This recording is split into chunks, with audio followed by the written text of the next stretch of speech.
Welcome back to Ways Farm. Man, what a beautiful evening it is out here. So today's video is going to be, I guess, a little bit of education about how you self-pollinate corn.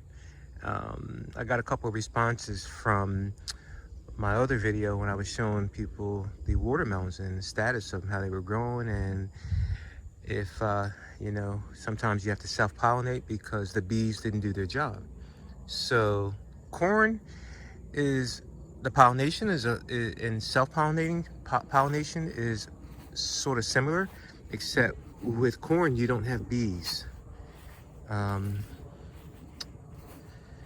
walking over here to the corn right now, and as you walk to the corn, if you look at the top of the corn, you see the little pollen stems on the top of it. And what happens is, hopefully, you get, and I'm actually going to back up a little bit, is that you get a nice wind. And I don't know if you guys can see it. I'm going to get real close to it.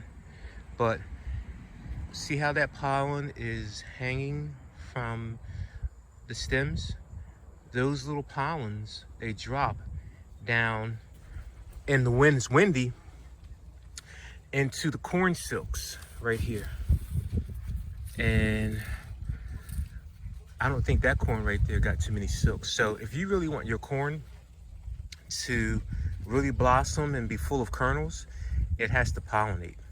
If it doesn't really pollinate, then if it doesn't, if those pollens don't drop down there, probably not going to get really big, full ears of corn.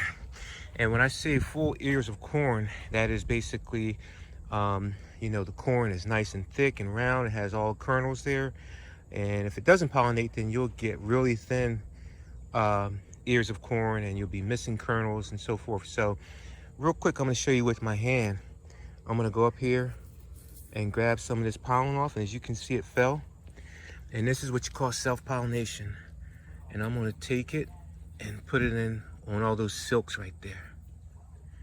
And that's what you call self-pollination right there.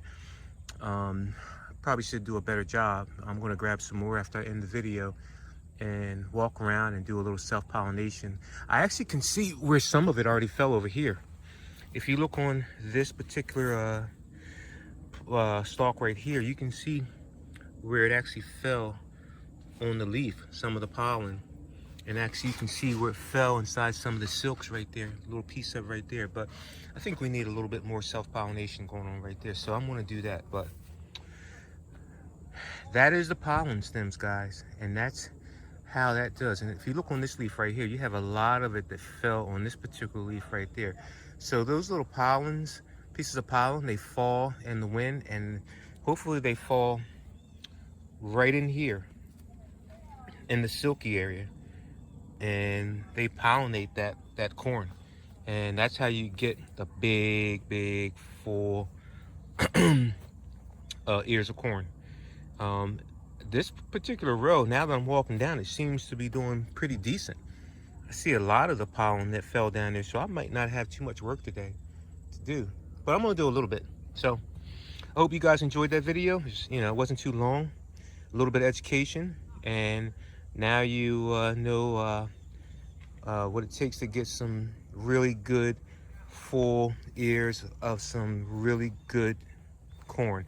And by the way, the first 3 rows of this corn is yellow sweet corn, and in the middle where that black stick is, I have some blue hoppy corn, and that corn is a bluish reddish color, and a lot of people grind it up and they make blue tortillas out of it. So hope you guys enjoyed that video, and I appreciate your thumbs up and any comments.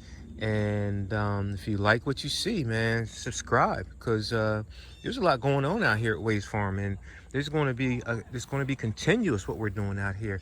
This place is growing. I'm growing in my knowledge, and I want to share that with everybody. So check out my channel, all right? And if you like it, subscribe. Until the next video, Ways out.